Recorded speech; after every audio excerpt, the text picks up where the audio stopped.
The morning sun shimmered across the pond on my ranch, a tranquil veneer hiding the storm about to break. I'm Ethan Caldwell, a widowed rancher raising my 12-year-old son, Lily, on land my family's held for 3 generations, a patchwork of grit and memory. That Saturday, I stepped onto my porch, coffee steaming in my hand, braced for a day of mending fences and feeding livestock. Instead, I was blindsided by a scene ripped from a luxury catalogue. Tents peppered my pasture, Edison bulbs swaying between ancient oaks, and a dozen adults in high-end hiking gear lounging by my pond like it was a private oasis. My pulse quickened as I spotted Monica Harper, the HOA's iron-fisted president, her auburn hair gleaming, her voice ringing out like she was commanding a TED Talk. She led a sunrise yoga session, waxing lyrical about the sacred energy of this unspoiled water. I nearly spat my coffee. That pond? It's a 5-year-old cesspool for my 12 cows and 6 horses, a glorified livestock latrine. I strode over, mug in a death grip, forcing a neighborly tone despite the trespass. "Morning," I said. "This is private property. That pond's for my animals, not people." Monica turned, her smile as slick as her polished boots. "Oh, Ethan, I'm Monica Harper, HOA president. We're so grateful you keep this public space for us." Her sweep toward the pond was as grand as if she'd carved it herself. Public space? The words stung like a wasp. "This land's been Caldwell's for decades," I shot back, nodding at my cows eyeing the intruders. "The pond's off limits." Her smile held, but her eyes glinted like steel. Whipping out her phone, she flashed a so-called 1987 township survey, claiming my pond was a community watershed. "Legally, you can't block natural water," she declared, as if my deed and tax bills were fiction. Before I could argue, she was typing, broadcasting to her 500-family HOA network that she'd unlocked a nature gem. The gall left me reeling, but I bit my tongue. Lily was likely watching from her window, and she'd borne enough since her mom's passing. By noon, Monica's crew had turned my ranch into an Instagram set. A portable speaker blared acoustic tunes, a camping kitchen hummed with an espresso machine, and a photographer snapped their raw wilderness retreat. By Monday, she'd escalated, staging a water freedom festival on a field next to my land, my pond as her centerpiece. Food trucks, a mobile stage, and porta potties drew hundreds, families, college kids, even local media. Kimsey Radio broadcast live, callers vilifying greedy landowners like me.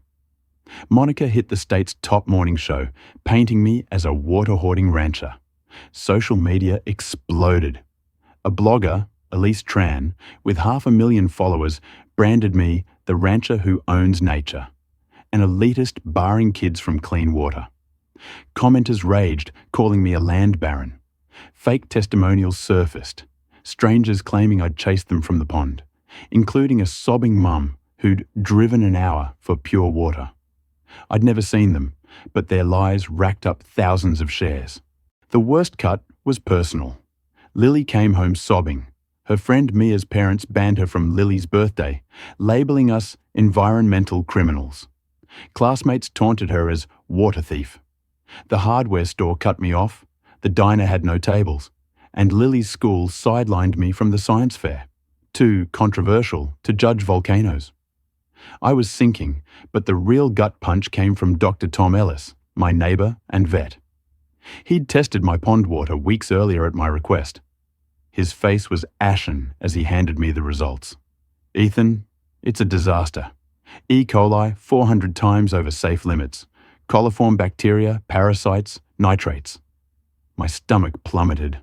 For weeks, I'd watched kids splash in that filth. Parents snapping photos, some drinking it, all while Monica preached its purity. Tom urged me to act, but I froze. After being painted a villain, claiming the water was toxic would seem like a cheap ploy. Then Lily, my fierce little firebrand, shifted the tide. Without telling me, she dropped a TikTok titled POV, "Your dad's a water thief, so you spill the tea." By our pasture, she introduced our cows, Betsy, Clara, showing them using the pond as their daily toilet. "This is their bathroom," she quipped, her teenage sass slicing through. "Maybe test the water before calling my dad greedy." With an eye roll and a water testing kit, she mic-dropped the truth. The video detonated, hitting 2 million views in hours. Commenters were horrified, scientists duetted explaining why livestock ponds are deadly, and the health department descended. Inspector Karen Holt arrived in hazmat gear, her tests confirming the nightmare: E. coli, parasites, a public health crisis. Parents yanked kids away, festival goers scattered, and Monica's spin, harassment by Ethan's cronies, crumbled under Karen's press conference. I thought we'd won, but Monica doubled down. Her lawyer, Gregory Tate, slapped me with a $2 million lawsuit for reckless endangerment, claiming I'd hidden the pond's dangers to sicken families for kicks.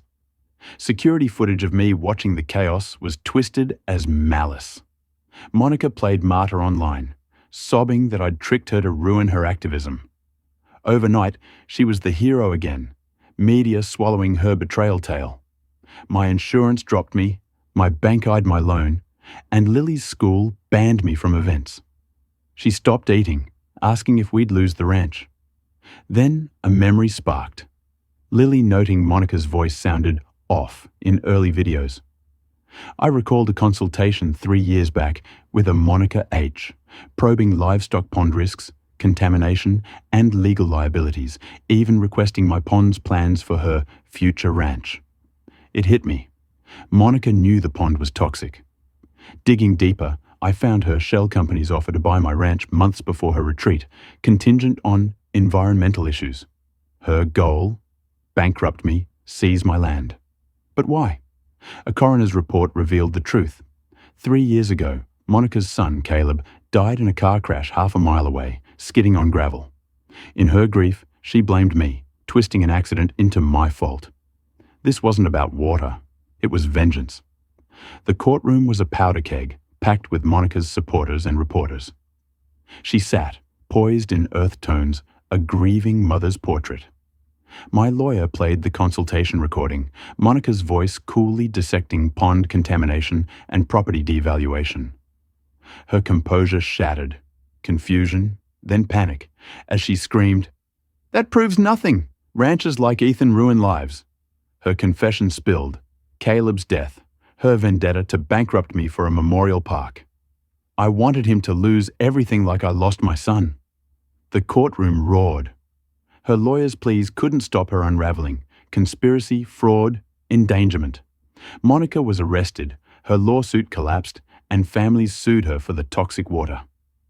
Elise Tran apologized, donating to water safety. Tate retired.